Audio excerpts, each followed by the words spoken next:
What is up, guys? Welcome to another video. Another video means another dopamine high, because I had to buy something to feel something, and today we're taking a look at another figure review, and the figure in question is the Fugitive Predator. Of course, another NECA figure. We're back on that NECA grind, and this figure comes in at $36.99 at Target, $32.99 on Best Buy, and various prices on Amazon. So if you do want to get this figure, there are links down below to go purchase yourself a Fugitive Predator. And with all that said, let's explain who this boy is. And the information I'm going to be telling you all comes from Xenopedia. It is the #1 platform for alien and predator information. They are not sponsoring me. I just genuinely believe that this site is the #1 go-to for any predator or alien lore. And so, talking about the origin story of the Fugitive Predator, we don't know it. We don't know any backstory about this boy.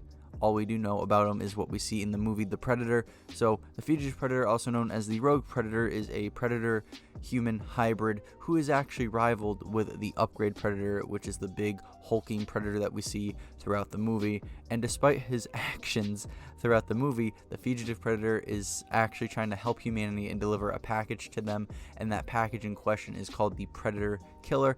Now, despite how I feel about the Predator Killer, I do think it's cool that there are some predators out there who realize that humanity stands no fucking chance against the predators, despite all of them dying in every movie that we see.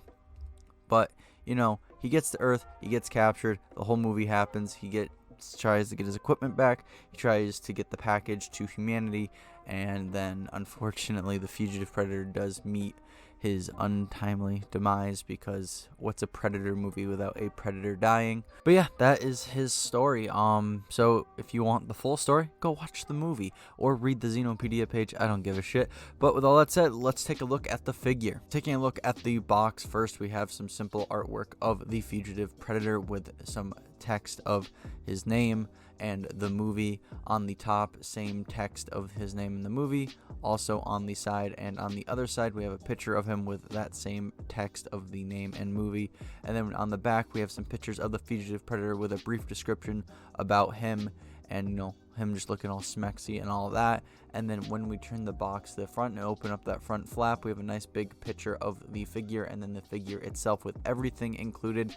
Everything is looking promising, and hopefully it stays that way.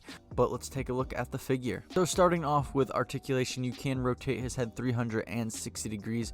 You can have him look up and down a decent amount, so that's always good to see. And then of course you can tilt his head side to side and kind of just pivot his head in pretty much a 360 degree rotation, so very good range of movement in his head. Taking a look at his arms, you can rotate his arms 360 degrees. You can't really flap up his arm, can't really bring it up a whole bunch, but you can flap it open a pretty decent amount. And then, you know, just kind of wish you could bring his arm up a little bit more. And then getting to the elbow articulation, you can rotate his elbow 360 degrees if you wanted to, and then you can bring his forearm up, I would say, an okay amount, nothing too crazy. He's definitely not going to be able to tap his own shoulders. It's the gauntlets getting in the way with the elbow, so unfortunately his elbow articulation isn't completely up to par. And then going down to the hands, rotate them 360 degrees and bend the wrist however you please. So overall, I'd have to say this is pretty okay. Arm articulation, there's some parts that do feel limited, unfortunately, but what can you do? So when it comes to the torso, you can rotate his torso 360 degrees, and you can't get him to do a full crunch, but you can get him to move back and forth a really good amount, better than some of the recent Predator figures I have been reviewing. And of course you can pivot and wibble wobble him all around, so very good feeling range of motion around his torso. And wrapping up articulation with the leg area, you can bring his legs up all the way, so if you want him to sit down in a chair, you can have him do that. And if you want him to do a split, you can also get him to do that as well. About 99% of a split, that 1% is being blocked by his thigh armor. And then you can rotate his legs 360 degrees, so very good leg articulation. in that portion of his leg, and then getting to the knee, you can have him do about 90-95% of a butt kick, so very good knee articulation there. And then moving down to the feet, it's the same principle as the hands. You can rotate them 360 degrees and bend them pretty much however you want, so you can have him balance and do other poses, which is always good to see in a figure, because, you know, good poses, good posability means you can get more out of your figure. And you can actually rotate his knee, which also, you know, rotates the lower half of his leg. So very good range of motion throughout his legs. And despite some of the stiffness or limitations seen in his arms, I'm very happy with the articulation in his head, torso, and legs. Getting into features and accessories and all that, starting off with the big one that, you know, most Predator figures come with, and that is the swappable head. Obviously, you just pop off the head and pop the other one on. And this is what Fugitive Predator looks like without his biomask, looking all fugly and whatnot. And obviously, just swap the head back on. It's pop off, pop on. Simple as that. And just taking a closer look at this fugly face that only a mother could love, the amount of detail NECA put into it with all the wrinkles on his face, all the little folds in his skin, the yellow teeth, the dots, and the paint on top of his head, it's just all phenomenal work. And with the plasma caster, unfortunately, history's repeating itself. The pin fell out of the plasma caster just like the pin did with the Scout Predator self-destructing device, so I no longer have a, you know, functioning plasma caster. I have to apply it on very carefully. I'm gonna probably super glue it on later at some point, but it just sucks that really happened. So please be very careful with your plasma caster and just or any small little Predator accessories that have a pin in them, because they can fall out, and if they fall out, good luck finding that pin, because I cannot find the pin for Scout's self-destruction device or the plasma caster for the Fugitive. But, you know, there's rotation and articulation for the plasma caster, which is pretty cool. But despite the pin falling out of my plasma caster, rendering it useless, I think that NECA did a good job at executing it.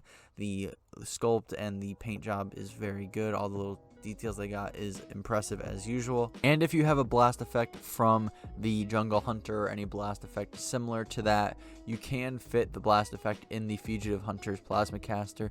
Now, it is a little loose, so I don't think the blast effect was made for this plasma caster, but you can get the fit in. Just mind you that it will be a little loose, so don't roughhouse with it. Just use it simply for display. And then moving down to the gauntlets on the Fugitive Predator do operate a whole lot differently than most Predator gauntlets do. The blades on the Fugitive Predator actually have to be put into place. That's what the two slits you are seeing on the gauntlet are. Those two slits are where you would place the blades down into the gauntlet, and I will admit from personal experience, the blades are kind of a hassle to push into place. You kind of have to push really hard, and just be careful, don't push too hard because you might break the blade. Fortunately, I didn't break the blades on my Fugitive Predator, but if someone has, I wouldn't be surprised. But yeah, no, it's just these gauntlets work a whole lot differently than most Predators do, and I think it's cool. I think it's a unique thing. I know it's based off of what we see in the movie, so obviously they have to make that accurate. For those who have not seen the movie and are wondering, yes, both gauntlets have blades on them, so it's not just one like most Predators do. And of course, we have our swappable hands, and our Fugitive Predator here does not come with as many optional hands as most Predators do, but we still have them nonetheless, and our options are 2 closed fists and 2 open hands. But his head and hands are not the only swappable parts on his body. He also has swappable forearms, and you just get his naked bare forearms. And of course, he was trying to get all his equipment back, so of course he had parts of him with no equipment, so I think it's very cool that NECA included that.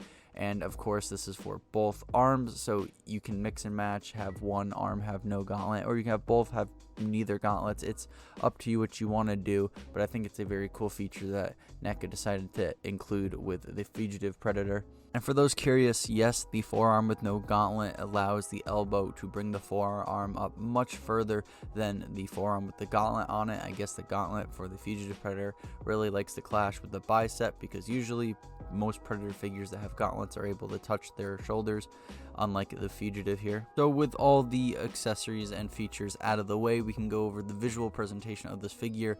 Now, NECA is known for having really good sculpt and paint work on their figures, and that is clearly seen here with the Fugitive Predator. So starting off with the sculpt work, I can go on forever about the little things that NECA got down, but just to make a generalized statement, there's a lot of things that NECA did get down on this figure that just like you would never notice watching the movie like once or twice. Like you'd have to study the movie religiously and keep just pausing and, you know, examining the Fugitive Predator to just catch all the little details that NECA did get with this figure, because NECA has an insane amount of devotion to their figures, and it's just crazy how accurate they get their figures to look. And you can clearly see it here when it comes to like the lines or the curvatures in his helmet, the chainmail, and on his armor. Just, you know, just all the little things NECA got down. It is crazy, and you have to give them props for how much they cover when it comes to sculpting in their figures. So when discussing the paintwork of the Fugitive Predator, the amount of energy that NECA put into the sculpt is matched with the paintwork. It is a phenomenal paint job. With the armor, there's all the colors that contrast and blend with each other, and this armor looks worn, it looks used, it looks like there's a story to be told, which is awesome. And then they get all the little details, all the little highlights of gold and just other colors that make the silver and grays pop out and contrast with each other. And then just looking at his skin, there's a lot going on. There's polka dots, there's colors fading in and out of each other, contrasting with each other, and I think NECA handled it and executed it perfectly. So needless to say, I do think that this is a very good looking figure, and I think NECA did a phenomenal job at executing it, like with most of their figures. And before we move on to my thoughts and discussion, let's do some size comparisons to put the Fugitive into scale. So starting off, we do have a Xenomorph from Aliens. Jazzwares Halo The Spartan Collection Spartan Venator. Jazzwares The World of Halo Halo Infinite Master Chief. Hasbro's Star Wars The Black Series Umbaran Operative Arc Trooper. And finally, we do have McFarlane's The Doomslayer. And here we are at the turntable segment of the video. This is just where I go over what I like, dislike, give my basic opinions and thoughts about the figure, and essentially give you guys something to branch off of and go down afterwards and comment and tell me what you like, dislike, stuff like that. And because I like talking about this stuff, I will most likely respond to your comments. So with all that said, let's go over what I dislike first, just to get that sour stuff out of the way. So going over the first thing that kind of irked me about this figure, and that is the articulation in the shoulders when trying to bring his arms up, or at least flap them up. I just wish that, you know, he could bring them up just a little bit more. Just, I know he doesn't come with a combi stick or have any accessory needed to reach over his arm, but just having that articulation offered to you is just something I like, and I just wish he could bring his arm up just a little bit more. And then staying in the realm of arm articulation, I really am kind of bummed out that he can't bring his forearm up all the way when he has the gauntlets on. I know that, you know, the entire forearm is pretty much gauntlet, so of course the gauntlet is going to clash with the elbow and bicep, but we have a bunch of Predator figures who can pretty much tap their shoulders and they have gauntlets, and I just kind of wish that option and that ability was here with our Fugitive Predator. So just to make very clear, it doesn't ruin the figure, it's just something I wish that we had available to us. Now another issue I have with this figure, and this is more being nitpicky and just something I kind of wish they would improve upon the figure, is the blades for the gauntlet. I just wish they were a little bit easier to put in, because I feel like that they are just a centimeter too big for the slits that they're supposed to go in, and you feel like you just really have to push down and force them in. I just wish they were a little bit easier to put into the gauntlet, so I don't know if that's me being nitpicky or not, but that's just something I just kind of wish they would improve upon on the figure. And for my final issue with this figure, and I'm pretty sure all of you saw this coming, but the pin missing with the plasma caster. Granted, I lost it, but it shouldn't have came out in the first place. I just wish that NECA would do something to make sure that pins don't be falling out as easily as they are at times. I'm not saying this happens with every figure, but this is the second time I've missed the pin of a Predator figure, and I do not want it to happen a third time.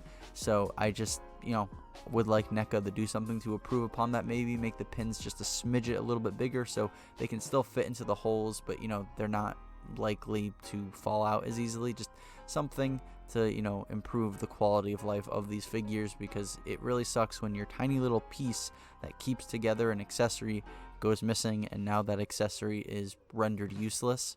So that's pretty much all the nitpicks and issues I do have with this figure. Now transitioning into what I do like about this figure, and going over the obvious one first, because I gave a whole segment towards it, is the visual presentation of this figure. This figure does look really good with the sculpt and paintwork. Then the feel of the figure is really good for the most part. I know I had those two issues in the arm region of the figure, but the head, torso, and leg regions of the figure are really good. And despite those two little issues I do have with the arm, he does have a fairly okay range of motion in the arms nonetheless. And then finally, he does come with a handful of customization and just options. I know that this guy comes with less accessories than the usual Predator figure does come with, and some of y'all might see that as a con. Personally, I don't. I'm still happy with the amount of options and customization and swappability we have with the Fugitive Predator. It's just we don't have as many weapons. So whether you want to consider the number of accessories a pro or a con because he does come with less stuff is up to you. Personally, I'm indifferent, and I do think that it's still a pretty good thing that he comes with all these customization options. So to briefly summarize, good look, mostly good feel, and decent amount of goodies included. Yeah, that's pretty much all I have to say about this figure. If you already have this figure, do you like this figure, do you dislike this figure, please tell me down below, give me your thoughts, and create a discussion. I like talking about this stuff, so I will probably respond to your comments, furthering discussion. And with all that said, we are at the outro portion of the video. If you did enjoy this video, a like and subscription would be awesome. You don't have to comment unless you want to, because I get it, commenting's a lot of effort, and the bell is broken, so don't even worry about it. And if you do like this video and you want to see more like it, I have plenty of reviews on the channel. I do a bunch of NECA stuff. I also do Halo and Star Wars stuff as well. So if you want to go check those out, you are more than welcome to. And with all that said, I hope you have a great day. Stay hydrated, because if you don't, I'll kill you.